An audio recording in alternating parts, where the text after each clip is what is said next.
জুম্মার আরবি খুতবার বঙ্গ অনুবাদ। দেখতে দেখতে আমাদের আরবি বছর সমূহে শ্রেষ্ঠ মাসগুলো ভিতর থেকে প্রথম মাস আমরা পদার্পণ করতে পেরেছি। আল্লাহর কাছে দোয়া করি তিনি যেন আল্লাহ রাব্বুল আলামিন আমাদের প্রত্যেককে যেন রমজান মাসকে উপনীত করিয়ে দেন এবং রমজান মাসের রোজাগুলো সুন্দরভাবে উদযাপন করার, পালন করার, আল্লাহর নৈকট্য হাসিল করার তৌফিক যেন দান করেন। আমরা সকলেই বলি আল্লাহুম্মা আমিন। আমি আপনাদের সামনে ছোট্ট একটি হাদিসে কারিমা উপস্থাপন করার মন মানসিকতা নিয়ে সাবজেক্ট বেছে নিয়েছি যে মানুষের অপকর্ম করার কারণটি কোথায়। একটা কথা বোঝার, বিগত দিনে এখান থেকে 100 বছর, 150 বছর পূর্বে আমাদের গ্রামে এত মসজিদ ছিল না, 3টে মসজিদ ছিল না, ছিল মাত্র একটা। জলসা জরুর বাড়িতে হ্যাচাক লাইট ধরিয়ে করা হতো। ইমাম সাহেবগণ আসতেন, বক্তব্য রাখতেন, রাত্রি সেখানে কাটাতেন, সকালবেলা দোয়া তাবিজ যা ফুকফাক দোয়া কিছু ঝাড়ফুঁক করতেন, সকালবেলা রওনা দিতেন। কেউ সাইকেলে, কেউ হেঁটে, কেউ গরুর গাড়ি। এখন পরিস্থিতি থেকে তখন জলসা হতো, যদি সুজি রান্না করে দিত বা কিংবা ফ্যানে ভাত দিত তখন বিরাট ব্যাপার। এখন তো অধিকাংশ জলসায় যা ঘুরছি তাতে দেখতে পাচ্ছি প্যারাডাইস রান্না এবং ডালালু গোশ, পুরো একেবারে কি বলা যায় খাওয়ার পুরো টপ র্যাঙ্ক, যেন বিয়ে শাদীর বাড়ি। হায়দারপুর একটা জলসায় গিয়েছি, সেখানে দেখছি ক্যাটারিং সিস্টেম, টেবিল চেয়ারে খাওয়া। তো যাই হোক, আল্লাহ তাআলা অনেক উন্নত করেছে। তাহলে মসজিদ সংখ্যা বেড়েছে, ওয়াজ নসিহতের সংখ্যাও বেড়ে গেছে। তাহলে স্বাভাবিকভাবে যেখানে অপকর্ম যেখানে থাকে সেখানে যদি সৎ কর্মর ভাগ বেশি হয়, অপকর্মটা কমে যাওয়ার কথা তো। কিন্তু সেই তুলনায় কি কমছে না বাড়ছে? কত টাকা কমছে আল্লাহ পাক ভালো জানে। এ নিয়ে আমি একটা চিন্তা ভাবনা করে দেখলাম যে ছেলেটা আজকে ধর্মীয় অনুষ্ঠানে ইসলামিক জলসায় বসে ওয়াজ শুনছে, আবার সেই ছেলেটাই কিন্তু ভারত মেলায় গিয়ে ড্যান্স করছে। উদাহরণস্বরূপ, শুধু ভারত মেলা বলে আমাদের এখানে বলছি, পরিচিতির স্বার্থে টোটাল মেলা ঘাটে এখানে সেখানে ড্যান্স হাঙ্গামা ইত্যাদি।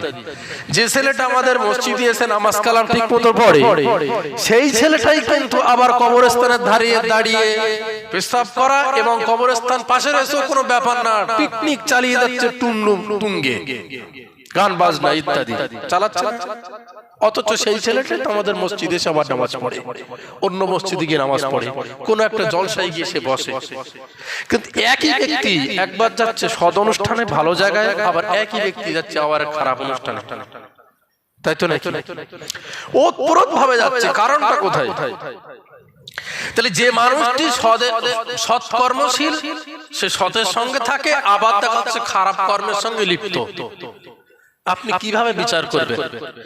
মহান আল্লাহ তাবারক তাআলা কালামুল্লাহ শরীফের ভিতরে বলেছেন, ইয়ামুরুনা বিল মারুফ ওয়া ইয়ানহাউনা আনিল মুনকার, সৎ কাজের আদেশ করো আর অসৎ কাজের নিষেধ করো। আচ্ছা, সৎ কাজের আমি আদেশ করব আর আমি পালন করব না, এটা কখনো হয়? তাহলে এর ভিতরে অন্তর্নিহিত রহস্য রয়েছে, ভাবার্থকে ব্যাখ্যা করতে হবে। যে আল্লাহ তাআলা সৎ কাজের আদেশ করতে বলেছেন, তার মানে এই নয় যে তুমি না করে আদেশ করো, তুমি করে নিজেকে বাস্তবায়িত করে তারপর আদেশ করার কথা বলা হয়েছে।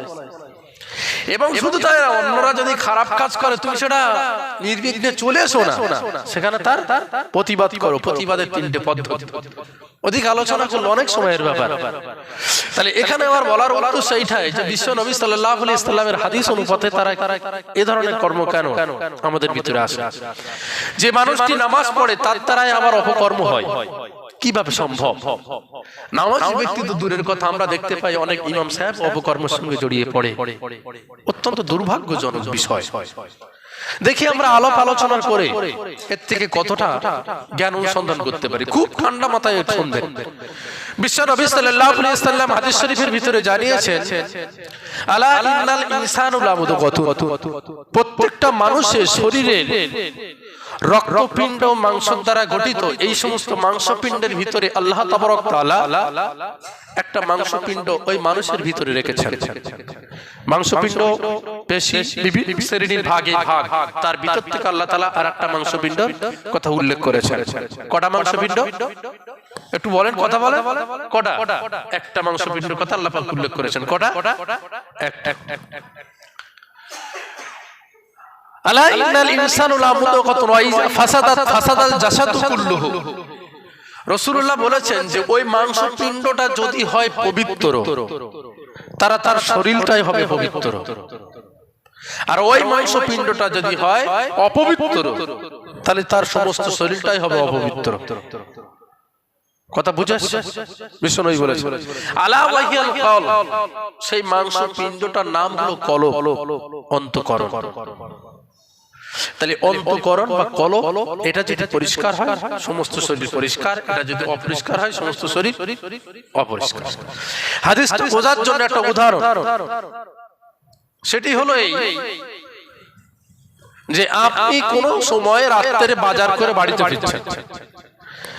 এখন বাড়িতে ফিরতে ফিরতে হঠাৎ করে আপনার পায়ে কোনো একটা কিছু দংশন করেছে। গরমের সময় বাড়িতে আসলেন অন্ধকার রাত্রে, আপনি বুঝতে পারেননি, বাড়িতে আসার পরে জ্বালা করছে, দেখতে পাচ্ছেন যে আপনার পায়ে দুটো দাঁত বসানো দাগ আছে, রক্ত গড়িয়ে গড়িয়ে পড়ছে কালো। আপনার সন্দেহ হবে কিনা? হবে। তখন কি করা হবে? যে ওঝার কাছে নিয়ে যায়, যে মনে হচ্ছে কিছু কেটেছে, মনে হয় ওঝার কাছে নিয়ে যাওয়া হলো এবং সেখানে ওঝা ওর বিষ হয়েছে কিনা পরীক্ষা করার জন্য আমরা শুনেছি বা দেখেওছি যে তার গালে নুন দেয়, লবণ। তার যদি বিষ হয় তাহলে লবণ বলে কিছু তার অনুভব হবে না, জিভের টেস্ট নষ্ট হয়ে যাবে। তার গালে পাতা দেয়, তিতো পাতা সে চিবাতে বলে, চিবাও, কিরকম স্বাদ লাগছে। সে যদি স্বাদ, তার যদি বিষ হয় তাহলে স্বাদের জিনিসটা সে উপভোগ করতে পারবে না, খেয়েই যাবে। ওঝা তখন বুঝে নেয় যে এ যখন তিতো পাতা দিচ্ছি কিছু বুঝতে পারছে না, লবণ দিচ্ছি সেটাও বুঝতে পারছে না, তাহলে বিষ হয়েছে। বৈজ্ঞানিক তথ্যবিদ যারা, তারা বলেছেন, সায়েন্স যারা পড়াশোনা করে, যখন সাপ দংশন করে, সাপের বিষক্রিয়া কারণে মানুষের ওই সাপের বিষের জীবাণু শরীরের ভিতরে প্রবেশ করার পরে মানুষের শরীরের সমস্ত কোষগুলো এবং নার্ভগুলো অকেজো করে ফেলে। তার স্বাদের যে স্বাদটা থাকে সে স্বাদ আর পায় না, অকেজো হয়ে যায়। বিশ্ব নবী সাল্লাল্লাহু আলাইহি ওয়াসাল্লাম একটি হাদিস শরীফের বলেছেন, হাদিসে বুখারী শরীফের ভিতরে এসেছে, বিশ্ব নবী বলেছেন যে প্রত্যেকটা মানুষের ভিতরে ওই কলবের উপরে শয়তান হাঁটু কেটে দিয়ে বসে থাকে, হাঁটু কেটে দিয়ে বসে থাকে এবং সেখানে বসে বসে ওয়াসওয়াসা দেয়, বসে বসে ওয়াসওয়াসা দেয়। তার মানে শয়তান সেখানে দংশন করে, মানুষকে কুমন্ত্রণা দেয়। ওই কুমন্ত্রণায় ওয়াসওয়াসায় পড়ে যে মানুষটি ওই দংশনে অর্থাৎ ওর কুমন্ত্রণায় প্ররোচনা হয়ে যদি শয়তানের পথে পাথেয় হয়, তাহলে তখন তার অপকর্মের সঙ্গে সে যুক্ত হয়ে যায়। বিশ্ব নবী সাল্লাল্লাহু আলাইহি ওয়াসাল্লাম বলেছেন, ওয়াইজা যাকারাল্লাহু খানাসা ওয়াইজা গাফিলা ওয়াসওয়াসা, ওই বান্দা যখন আল্লাহ জিকির করে শয়তান তখন ওইখানে আর বসে থাকতে পারে না, ওখান থেকে পলায়ন করে। বলি সুবহানাল্লাহ। মুহাদ্দিস কেরামগণ বলেছেন যে শয়তানের হাঁটু কেটে দিয়ে বসে থাকার অর্থ কি? বসার অনেকগুলো কোয়ালিটি আছে, দেখবেন। আপনারা বসে আছেন আসন গড়িয়ে, দুই পা দুই সাইডে দিয়ে খুব সুন্দর করে বসা, নামাজি হালাতে বসা, আবার হাঁটু কেটে দিয়ে বসা। হাঁটু কেটে দিয়ে বসার অর্থ হলো যে সহজে নড়াচড়া করানো যাবে না, হাঁটু কেটে দিয়ে বসে রয়েছে। দড়ি টানাটানি খেলা যদি আপনি দেখবেন যে গুড়মুড়ে এরকম ঠেসে দেয় যেন কি টেনে আমাকে না নিয়ে যায়। মুহাদ্দিস কেরামগণ ব্যাখ্যায় বলেছেন যে হাঁটু কেটে দেওয়ার অর্থ হলো শয়তানকে সহজে নাড়ানো যাবে না। রাসূলুল্লাহ বলেছেন ওই সহজে না নাড়ানো ব্যক্তিকে, শয়তানকে ওখান থেকে নাড়াতে গেলে ওয়াইজা যাকারাল্লাহু ওয়া ইযা খারাসা গাফালা ওয়াসওয়াসা, যখন বান্দা আল্লাহ জিকির করবে, আল্লাহ জিকিরের কারণে যতই হামুকেড়ে দিয়ে শক্ত হোক না কেন শয়তান সেখান থেকে পলায়ন করবে। বলি সুবহানাল্লাহ। ওয়া ইযা গাফালা ওয়াসওয়াসা, আবার বান্দা যখন আল্লাহ জিকির থেকে গাফেল হয়ে যাবে, জিকির করবে না, তখনই শয়তান আবার ঘুরে ফিরে এসে ওখানে বসে থাকে। তাহলে জিকির, যে ব্যক্তি যার ভিতরে জিকির নেই আল্লাহর, যার ভিতরে আল্লাহ স্মরণ নেই, ভাবতে হবে তখন শয়তানের দংশনে তার ঈমান নামীয় নার্ভগুলো সাপের দংশনে যেমন সমস্ত শরীরে স্বাদের কি বলে এগুলো অকেজো হয়ে গেছে নার্ভগুলো, ঠিক শয়তানের প্ররোচনার কারণে, দংশনের কারণে ঈমান নামীয় নার্ভগুলো অকেজো হয়ে গেছে। সে ফলে যখন সে জল খাচ্ছে সেখানেও বসে যাচ্ছে, লবণ দিচ্ছে সেও খাচ্ছে, আবার তো দিচ্ছে সেও খেয়ে নিচ্ছে, বুঝতে পারছে না। ড্যান্স হাঙ্গামায় যাচ্ছে সেখানেও ড্যান্স করছে, ভারত মেলায় যাচ্ছে, কোনো অসুবিধা নেই। তার মানে কি শয়তানের দংশন ঈমান নামীয় নার্ভ নেই। একমাত্র আমাদের আল্লাহ রাব্বুল আলামিনের সান্নিধ্য এবং আমাদের সমাজকে যদি ওই কুসংস্কার মুক্ত এবং বেশরিয়াতি কাজ থেকে ফিরিয়ে আনতে হয়, একটাই পদ্ধতি, সেটা হলো আল্লাহর জিকির। তাই তো নাকি? হাদিস তো তাই বলে দেয়। আসুন, জিকিরের কটা ভাগ। জিকির মানে শুধু আল্লাহ আল্লাহ জিকির করে এটা শেষ নয়। জিকির মানে স্মরণ। আপনি বাজারে যাচ্ছেন, সর্বক্ষণ আল্লাহ স্মরণে যান। আল্লাহ স্মরণ মানে কি? আল্লাহ যেগুলো বলেছেন সেই অনুপাতে চলা। দেখুন, আপনি একটা কুকুর পুষেছেন, কুকুর যদি আপনার কথা শোনে তবেই তো আপনি ভাববেন যে আমার কুকুর আমার পোষ মেনেছে। তাহলে আমরা স্বাভাবিকভাবে যদি কোনো কুকুরকে পোষ মারা বুঝি, তাহলে সিস্টেম বুঝতে হবে মালিক যে কথাটা বলে সেটা সে মানে। মালিক যেটা বলবে সেটা যদি মানে, তখন মালিক বুঝে নেবে যে কুকুর আমার পোষ মেনেছে। কুকুর যেটা যে পোষ মেনে নিয়ে চলছে, এটাই হলো মানুষ মালিকের কৃতজ্ঞ কুকুর পালন করে। সুতরাং সমগ্র বিশ্বে সৃষ্টিকর্তা আল্লাহ স্মরণ মানে আল্লাহ যেটাকে বলেছেন সেই অনুপাতে যদি আমি চলি, সেই আদেশ মেনে যদি চলি, এটাই হবে আল্লাহ স্মরণ। মার্কেটে যাচ্ছি, বিসমিল্লাহ বলে আপনি শুরু করে চলে যান, দোয়া পড়তে চলে যান, খারাপ কাজ মনে নেবেন না, কোনো আজে বাজে কথা মনে নেবেন না, স্মরণ করতে করতে যান, দেখবেন এটাই হলো আপনার জিকির। আপনি বাড়িতে খানা খাচ্ছেন, দোয়া পড়ে খান, বাচ্চাদের দস্তরখানা বিছিয়ে দিয়েছি, সব একসাথে দস্তরখানা, এগুলো আপনার সব স্মরণ। টয়লেটে আপনি যাচ্ছেন, দোয়া পড়ে টয়লেটে প্রবেশ করুন, বাম পা আগে দিন, আসার সময় ডান পা আগে বার করুন। মসজিদে যখন ঢুকছেন তখন রাসূলুল্লাহ সুন্নাত অনুপাতে ঢোকেন, ডান পা আগে দিন, দোয়া পড়ে ঢোকেন। এগুলো সব আল্লাহ জিকিরের অন্তর্ভুক্ত। বলি সুবহানাল্লাহ। আপনার সন্তানকে যখন আপনি খানা খাওয়াবেন তখন আপনিও বসুন, একসাথে বসে খানা খান, ইত্যাদি ইত্যাদি। আত্মীয় সঙ্গে ভালো ব্যবহার করে রেখে দিন, খারাপ কথা আপনি মুখে আনবেন না, সব আল্লাহ স্মরণের ভিতরে। সুতরাং আমাদের সমাজকে যদি এই আল্লাহ স্মরণমুখী করা যায়, তাহলে রাসূলুল্লাহর হাদিস অনুপাতে সাক্ষ্য দেয় যে ওই ব্যক্তিরা কখনো সে খারাপ কাজে যাবে না। কারণ রাসূলুল্লাহ বলেছেন, যখনই সে আল্লাহ স্মরণ থেকে গাফেল হয়ে যাবে, বিমুখ হবে, শয়তান তখনই এসে আবার কি দংশন করবে। তাহলে একটা দিক আমরা বুঝলাম। দ্বিতীয় দিক, রাসূলুল্লাহ বলেছেন যে ওই মাংসপিণ্ডটা যদি হয় পবিত্র, তাহলে তার সারা শরীরটি পবিত্র। আর ওই মাংস টুকরোটি যদি হয় অপবিত্র, তাহলে তার সারা শরীরটি হবে অপবিত্র। আসুন, এই যে কোটটা আমি দুদিন গায়ে দিচ্ছি, জামাটা কালকে গায়ে দিচ্ছি পরিষ্কার করে আসতে, ভিতরে গেঞ্জিটা দুদিন, হাজির রুমালটা আজকে, মাথার পাগড়িটা আজকে ব্যবহার করেছি একদম পরিষ্কার করে এই প্রথম। এখন আমি আমার গেঞ্জির ভিতরে একটা খফিফা পায়খানা নিয়ে আস্তে করে কাটি করে জামা উঁচু করে ভিতরে দিয়ে রাখলাম। বলেন দিন, এই নাপাক বস্তু আমার ভিতরে আছে, উপরে কিন্তু ভালো জামা সব আমার গায়ে ওটা লাগিয়েছে, উপরে সব ভালো।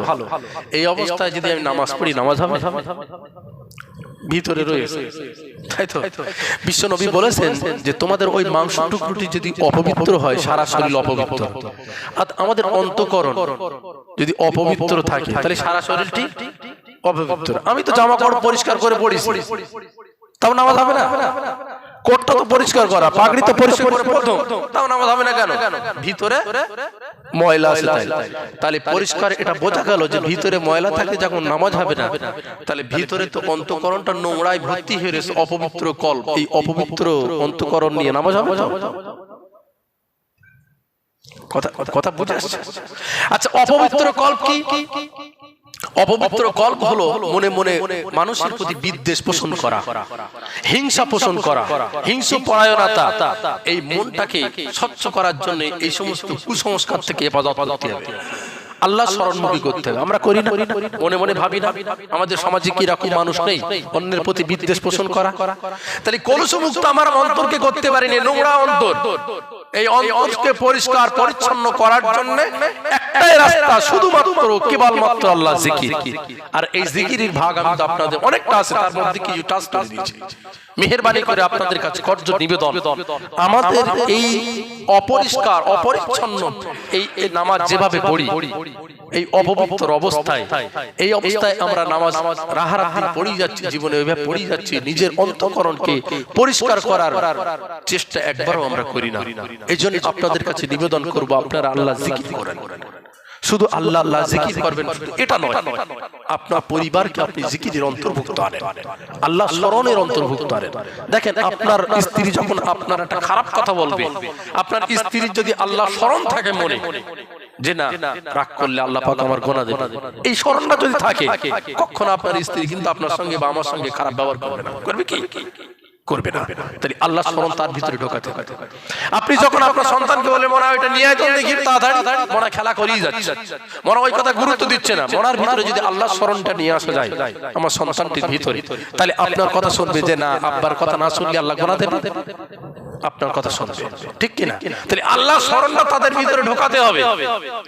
আল্লাহ স্মরণটা যদি আমার আপনার ভিতরে ঢোকে, আমার স্ত্রীর ভিতরে ঢোকে, আমার ছেলে মেয়ের প্রতি ঢোকাতে পারি, আমার পরিবারের প্রতি ঢোকাতে পারি, তাহলে নিশ্চিত হাদিস এবং কোরআন সাক্ষ্য দেয় যে আল্লাহ স্মরণের কারণে আপনার আমার সমাজকে সুন্দর সমাজ গড়ে উঠবে। বলি সুবহানাল্লাহ। যা কিছু বললাম একটি হাদিস অনুপাতে আমাদের সমাজকে উন্নত করার একটা পদ্ধতি, হাদিস অনুপাতে কোরআন অনুপাতে একটা গাইড আমরা পেলাম। আল্লাহ রাব্বুল আলামিন আমাদেরকে এই অনুপাতে চলার জন্য তৌফিক দান করেন। আমরা সকলেই বলি আল্লাহুম্মা আমিন। সর্বোপরি আপনারা অনেকেই পড়ে এসেছেন, জানেন না এইটা রজব মাস পড়ে গিয়েছে, রজব মাস আর সামনে শাবান, এরপরে রমজান, চারটি মাস আল্লাহ তাবারক তাআলা প্রাধান্য দিয়েছেন। তার প্রথমেই এসে গেছে রজব, এরপর শাবান, এরপরে রমজানও আছে।